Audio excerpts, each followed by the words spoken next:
Good evening. We're glad that you're with us tonight. We're going to spend some time together, continue our study about serving the Lord. And tonight we're going to talk about courage in serving, courage in witnessing. Let's begin tonight with a word of prayer. Heavenly Father, thank you for your goodness to us. Thank you for your presence tonight. We pray, Lord, that you'll speak to us from your word. Father, each one of us, as born-again believers, have been commissioned to go out and to share the gospel message. And so, Father, I pray that tonight that we'll be challenged and, Lord, that we'll pray as the disciples prayed, to pray for boldness in sharing the good news of Jesus Christ. So give us wisdom and understanding and help us, Lord, to be motivated to go out to tell others about Christ. It's in His name we pray. Amen. In 2012, George Lucas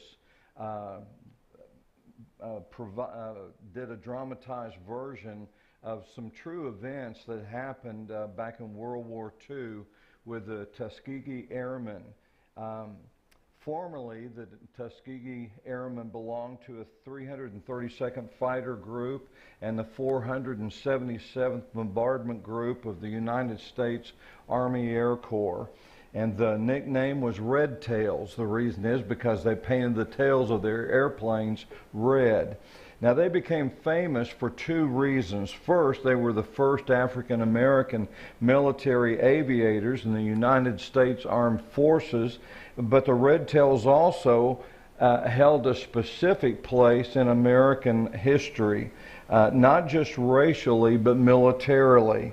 In the European Air War, United States bombers were getting shot down at an increasingly alarming rate.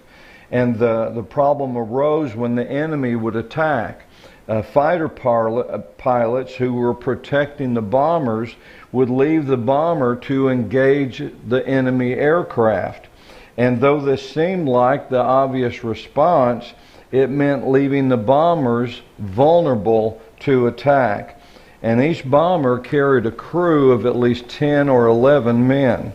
And so the Tuskegee Airmen were brought in and given a different strategy. Never leave the bombers, never, regardless of what was happening around them. And when the enemy attacked, stay the course and defend your charge. The result of their steadfast devotion, only 25 of hundreds of bombers they protected during the war were lost. Their stellar reputation became legend. And if you, let me get my paper sticking together. If you flew a bomber, you wanted the Red Tails with you. On the movie screen, the Tuskegee Airmen gather around each other on the airstrip in a foreign land, and they shout these words. It was their motto: the last plane, the last bullet, the last man, the last minute, we fight. The Tuskegee Airmen are celebrated not just because they were excellent pilots, but because they never wavered from their duty. They never left their charge. No matter what happened, they stayed faithful to their calling. I think that as Jesus is speaking to the disciples, telling them to go out to share the gospel, they needed boldness, they needed courage, they needed to understand the calling that God had placed upon them to share the good news message. And so we want to look at this passage tonight and to go over a couple of things that even though he was talking to the disciples 2,000 years ago, there are principles that apply to you and me as we seek to share the good news today. Matthew 10, verses 16 through 22. Follow along. Look, I am sending you out as sheep among wolves. So be as shrewd as snakes and harmless as doves. But beware, for you will be handed over to the courts and will be flogged with whips in the synagogues. You will stand trial before governors and kings because you are my followers. But this will be your opportunity to tell the rulers and other unbelievers about me. When you are arrested, don't worry about how to respond or what to say. God will give you the right words at the right time. For it is not you who will be speaking. It will be the Spirit of your Father speaking through you. A brother will betray his brother to death. A father will betray his own child. And children will rebel against their parents and cause them to be killed. And all nations will hate you because you are my followers. But everyone who endures to the end will be saved. So Jesus commissioned these 12 men to go out and to complete the work that he had started.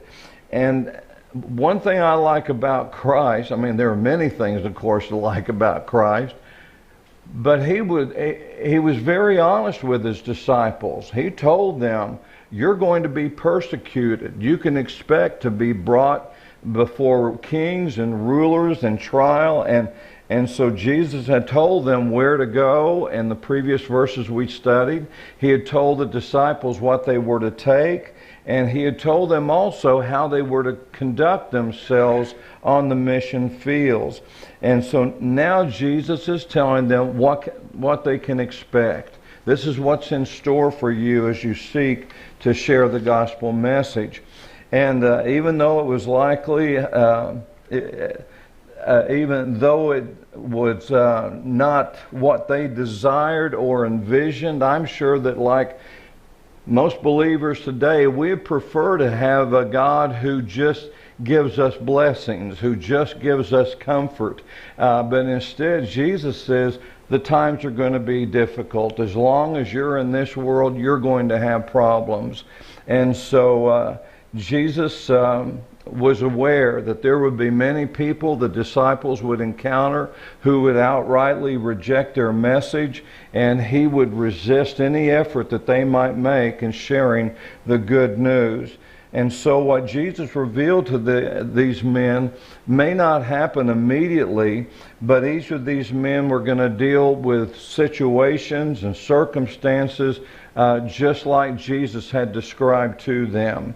And I can imagine after Jesus had ascended to the Father and they were left to carry this message with them, I can imagine that they remembered the words of Christ and they were able to draw strength on his words. And plus remember, now that he had ascended to the Father, now the Holy Spirit indwelt the hearts of those disciples, and so they received comfort from that. 20 years ago, I would say, this passage would not really have resonated with average Americans. I feel like that many would feel like that, we live in the United States of America, we don't experience persecution, and just as we have discovered in the past few weeks that the United States government targeted 92 different people or groups, one being Charlie Kirk's group, Turning Point, and we're investigating them and trying to gain information on them. And we've seen people that were arrested at abortion clinics and just simply for praying and things like that. So I believe that just in the past 20 years, I think even in our country, we have seen an uptick of persecution of Americans. And so again, I believe that this message, the words of Christ, have relevance for us today as much or more than ever. And so we as followers of Christ, we need to possess the wisdom and especially to possess the courage that it's going to take to go out into a dark world and share the gospel message.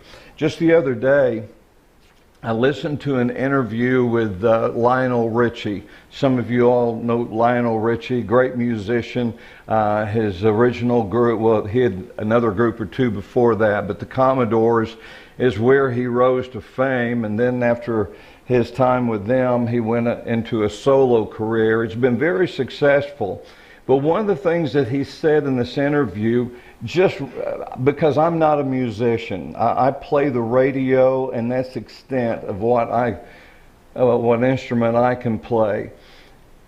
But he talked about how there are only 12 notes.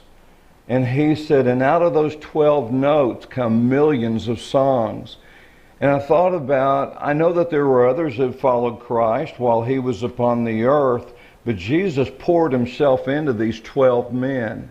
He counted on these 12 men to be faithful to the gospel message. And because they were, and because all but one died a martyr's death, they were willing to completely sacrifice them for the gospel.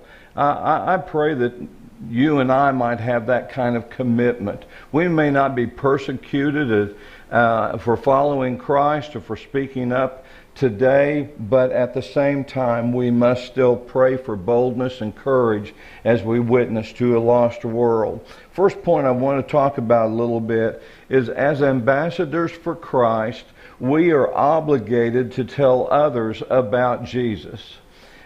Just because we have been saved, because we have been born again, we need to tell others. I remember whenever I fell in love with Jamie, and still in love 50 years later, but I remember when I first fell in love with her, and she fell in love with me for some reason. I can remember I would tell everybody I could. I mean, people that, I'd tell them, I'm dating Jamie Ann Clark, and we're going to get married. And I would just tell anyone who would listen, because I was excited about it, and I was head over heels in love with her. The thing is, whenever we become head over heels in love with Jesus Christ, we will tell other people about him. We'll tell that he is the only way to eternal life. He is the only way for forgiveness. And so every believer, every born-again believer has been commissioned to share the gospel. Matthew 10 that we just read, Jesus said, "Look, I am sending you out as sheep among wolves." Again, Jesus didn't pull any punches. He let them know that the world is going to be a difficult place to share the good news of Christ. But we are ambassadors to the King, and therefore we are obligated to tell others about Christ.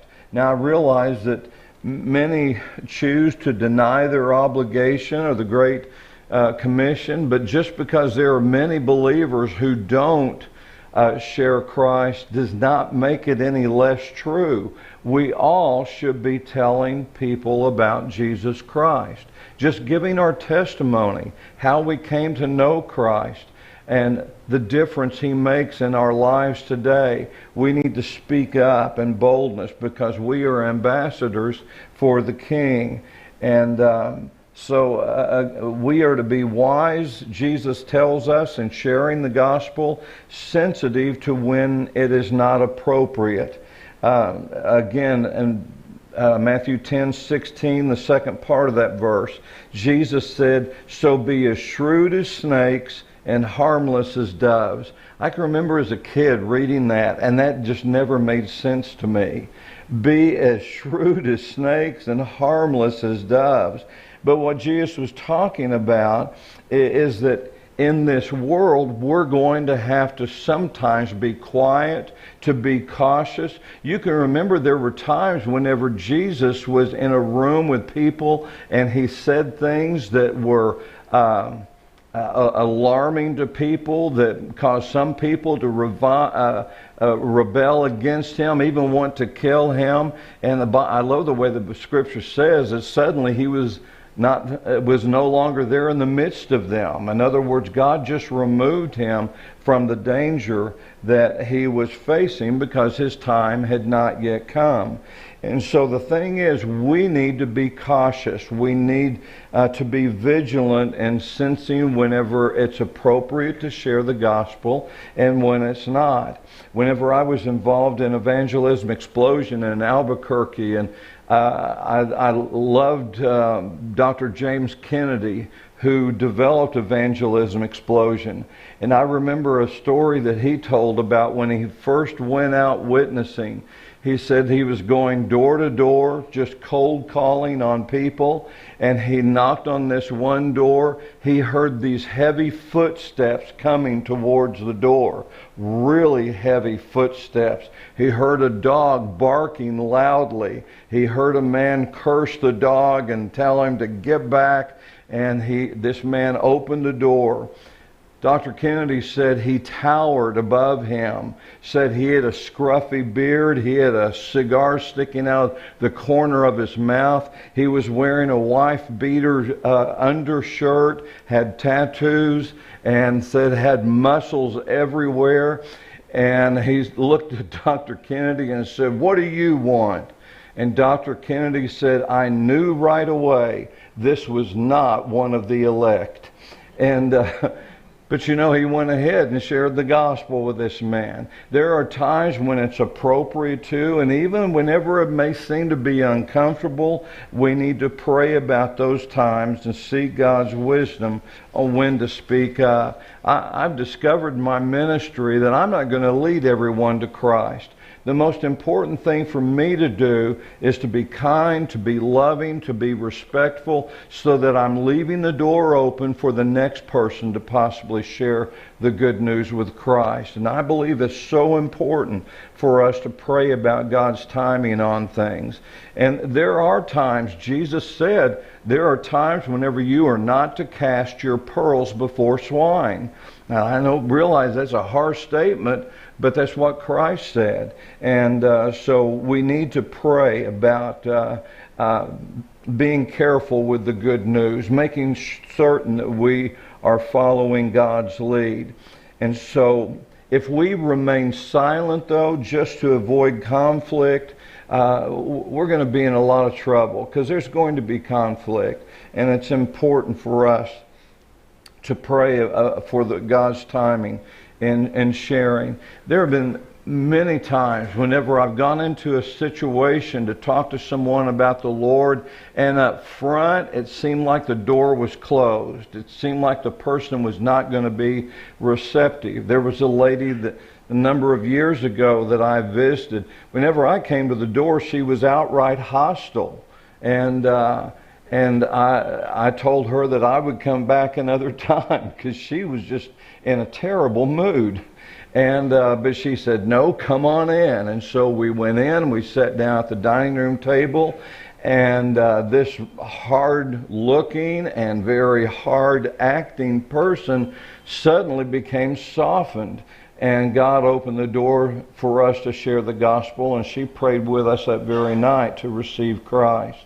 And so again, just seek God's will, and whenever He opens the door, pray for boldness, for clarity in sharing the gospel. Ephesians 5 verses 15 through 17. So be careful how you live. Don't live like fools, but like those who are wise. Make the most of every opportunity in these evil days. Don't act thoughtlessly, but understand what the Lord wants you to do. And so again, we are to be harmless as doves. A dove is a symbol of peace. A dove is a symbol of purity. And so we need to have that same kind of gentle nature about us, where the people can sense the love of Christ in us. And so many times there's been damage done in witnessing for Christ by people that were either rude. One attitude that has always bothered me, and that is whenever I've heard people refer to the unsaved as targets.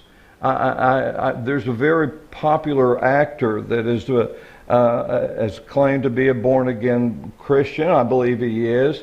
But in an interview I saw with him, he talked about how he had almost surprised the people. He referred to them as targets, and before they knew what had hit them, they were praying to receive Christ. I really believe, folks, that again, we have an obligation to witness, but we have an obligation to show real, genuine love to those people that we are witnessing to. And so Paul says also in Philippians 2:15, he said, live clean, innocent lives as children of God, shining like bright lights in a world full of crooked and perverse people. And so the words that we say should align properly with the life that we live. Not just talking the talk, but being able to walk the walk. We need to be vigilant, stand for truth. The other thing is we must be faithful to our call. Jesus said in verse 22, but everyone who endures to the end will be saved. And so Jesus reveals the Christian life is not going to be without persecution. Jesus himself led with adversity after adversity, even his own family, and we'll talk more about this later in this message, but even his own family. Whenever you read in the scripture that Jesus was about to travel to a new city, and the scripture will read something like, and Jesus set his face against Capernaum, or he set his face against Galilee. What that meant that there were people that were trying to talk him out of going, trying to encourage him not to go to this certain place because maybe it might be a danger to him or something like that.